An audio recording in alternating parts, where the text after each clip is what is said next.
ពួកម៉ែបងប្អូនទាំងអស់គ្នាជាទីគោរពជាទីរាប់អានថ្ងៃនេះនាំមកជូនបងប្អូនទាំងអស់គ្នាជាការចែករំលែកពីវិធីសាស្ត្រដើម្បីកាត់ឆុងប្រចាំឆ្នាំចំពោះបងប្អូនទាំងឡាយដែលមានរាសីមិនល្អមានគ្រោះមានទុក្ខមានភ័យផ្សេងបញ្ហាចូលមកឥតឈប់ឈរឆុងឆ្នាំជួបភាពសយជាដើមបងប្អូនអាច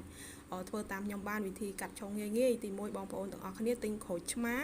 ចំនួន7ផ្លែហើយអំបិលក្រួសយើងថ្លឹងឲ្យបាន7ខាំយក7ខាំហើយនឹងមានស្លឹកទទឹម7ត្រួយហើយបងប្អូនទាំងអស់គ្នាចាត់ជាចំណិតដូចខ្ញុំមកក្រូចទាំងអស់ហ្នឹងហើយបន្ទាប់មកទៀតបងប្អូនអាចយកទៅចាក់នៅក្នុងកធុនដែលយើងអាចត្រាំជើងរបស់យើងបានណាល្មមមកលិចជើងរបស់យើងហ្នឹងចាំតិចខ្ញុំធ្វើឲ្យរួចទៅបងប្អូនយកធូបមានយើងអុជធូប7សរសៃហ្នឹងយើងផ្សងយើងនិយាយពីឈ្មោះរបស់យើងអាយុរបស់យើងឆ្នាំរបស់យើងហើយពីគ្រោះរបស់យើងហើយយើងសូមឲ្យឈប់ឆុងឈប់មានសយមានទុកភ័យផ្សេងដែលបងប្អូនទាំងអស់គ្នាជួបប្រទះនឹងឧបកិច្ចចឹងណាឲ្យរួចទុកភ័យទាំងអស់ចឹងណាអាចអុជធូបកោជាមួយនឹងអំបិលនឹងហើយបងប្អូនយកទៅផ្សងនៅកន្លែងអុជនៅកន្លែងជំនាងផ្ទះឬក៏កន្លែងកងម៉ាបងប្អូនទាំងអស់គ្នាឲ្យបារមីដែលថែសារបងប្អូនទាំងអស់គ្នានឹងជួយដើម្បីដេញនៅគ្រោះឧបទ្រពចង្រៃហើយបន្តមកទៀតបងប្អូនអាចត្រាំទឹកនឹងដាក់ជើងយើងត្រាំតិចទៀតខ្ញុំធ្វើឲ្យមើលទុករយៈពេល45នាទីហ្នឹងអាចលើសហ្នឹងក៏បានដែរអត់អីទេហើយរួចទៅបងប្អូនទាំងអស់គ្នាយកទឹកហ្នឹងទៅបាចចោលនៅមុខផ្ទះហ្នឹងទៅហើយជាការរួចរាល់ហើយអរគុណបងប្អូនទាំងអស់គ្នានេះគឺជាការចែករំលែករបស់នាងខ្ញុំឯងពីវិធីកាត់ឆុងងាយអរគុណដែលចូលរួមស្ដាប់ទាំងអស់គ្នាសួស្តីជំរាបសួរបងប្អូនទាំងអស់គ្នាបន្ទាប់មកយើងចាក់អំបិល7ខាំហ្នឹងហើយនឹងក្រូចឆ្មាដែលយើងចាត់ជាចំណិតមិញហើយនឹងស្លឹកទទឹមហ្នឹងដាក់ចូលក្នុងចានជ័រដើម្បីយើងត្រាំជើងចាក់ទឹកត្រាំជើងបន្ទាប់មកបងប្អូនដួសទឹកចាក់រហូតដល់ពេញល្មមមកលិចជើងរបស់យើងដួសចាក់ធម្មតាអញ្ចឹងទឹកយើងធម្មតាអញ្ចឹងបងប្អូនទឹកពីងទឹកម៉ាស៊ីនយើងចាក់រហូតដល់ពេញនៅក្នុងហ្នឹងល្មមមកលិចជើងរបស់យើងណា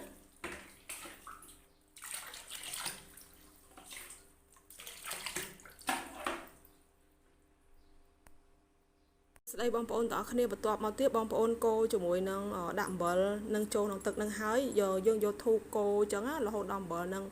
អាលាយបងប្អូនទាំងអស់គ្នាផ្សងទៅថាបងប្អូនទាំងអស់គ្នាមានឈ្មោះអីសូមនឹកគុណដល់បារមីដែលថែសារមុនដំបូងទៅបួងសួងកន្លែងគាត់អញ្ចឹងទៅបាទកន្លែងរបស់បងប្អូនទាំងអស់គ្នាហ្នឹងជាទីសក្ការៈរបស់បងប្អូនទាំងអស់គ្នាហ្នឹងហើយបួងសួងហៅបារមីឲ្យជួយថាឈ្មោះបងប្អូនមានឈ្មោះអីហើយអាយុប៉ុន្មានហើយនឹង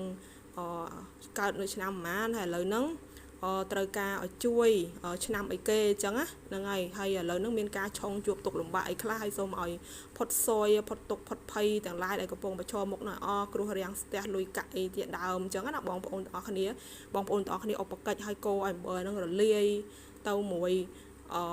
អំបិលហ្នឹងរលាយទៅអស់ទៅដើម្បីត្រាំជើងបងប្អូនទាំងអស់គ្នាបានហើយបងប្អូនទាំងអស់គ្នាកោចឹងហើយបងប្អូនយកទាំងអស់គ្នាដកយកធូបហ្នឹងដាក់នៅកន្លែងទីអសក្ការៈបងប្អូនទាំងអស់គ្នាទៅហើយអង្គុយត្រាំជើងហ្នឹងរហូតដល់45នាទីចឹងទៅបានឈប់ហើយបងប្អូនទាំងអស់គ្នាយកទឹកហ្នឹងចាក់ចោលទៅរួចរាល់អស់ហើយចឹងបងប្អូនត្រាំជើងបដៅបងប្អូនទាំងអស់គ្នានៅក្នុងចិត្តអធិដ្ឋានបដៅចឹងណាថាឲ្យគ្រោះទុកគ្រោះភ័យអីផ្សេងដែលបងប្អូនទាំងអស់គ្នាកំពុងជួបប្រទះឲ្យទៅអស់ចឹងទៅអរគុណបងប្អូនទាំងអស់គ្នាដែលចាប់អារម្មណ៍វីដេអូនាងខ្ញុំជូនពរឲ្យសុខសប្បាយសំណាងល្អហេងចូលមកគ្រប់គ្នាបងប្អូនទាំងអស់គ្នានេះខ្ញុំបង្ហាញវីដេអូចុងក្រោយមួយទៀតពេលបងប្អូនទាំងអស់គ្នាត្រាំជើងហើយបងប្អូនទាំងអស់គ្នាប្រាថ្នានៅក្នុងចិត្តទៅឲ្យទុកសោកអ្វីខ្លះដែលបងប្អូនទាំងអស់គ្នាហ្នឹងជួបប្រទះសូមឲ្យរួចទុករួចទោសរួចភ័យទាំងអស់គ្នាអញ្ចឹងណាបងប្អូនទាំងអស់គ្នាអធិដ្ឋានទៅពេលត្រាំជើងអញ្ចឹងហើយទុករយៈពេល40នាទីចាំយក45នាទីចាំឈប់ហើយយកទៅចាក់ចោលទៅអាចលើសតិចតួចក៏បានអត់ជាបញ្ហាទេបងប្អូនទាំងអស់គ្នាជើងឲ្យអុជធូបឧបកិច្ចអញ្ចឹងហើយអង្គុយត្រាំជើងអញ្ចឹងដាក់ស្លឹកទទឹមសំខាន់ពិបាករកស្លឹកទទឹមឥឡូវខ្ញុំទិញយកមកហើយដើម្បីឲ្យអស់សយអស់ឈឺ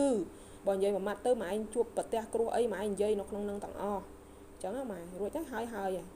អស់អីពិបាកឲ្យធ្វើអញ្ចឹងអស់ក្រូចតែ7ផ្លែអំបិល7ខាំហើយស្លឹកទទឹមខ្ញុំទិញមកហើយបេះ7ត្រួយមក ត្រាំអញ្ចឹងទៅអង្គុយឲ្យបាន45នាទីទៅលើសពីហ្នឹងក៏បានដែរអីហើយយកទឹកហ្នឹងទៅចាក់ចោលមកផ្ទះអុជធូបធ្វើកិច្ចដូចគេដូចឯងប្រាប់អញ្ចឹងណាអុជធូប7សរសៃ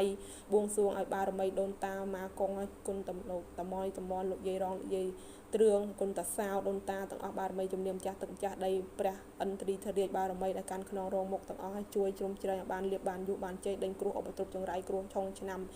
មុនដំបងប្រាប់ទៅថាឯងឈ្មោះអីខ្លះមើលតាមវីដេអូខ្ញុំប្រាប់ខាងដើមហ្នឹងឲ្យធ្វើអញ្ចឹងណា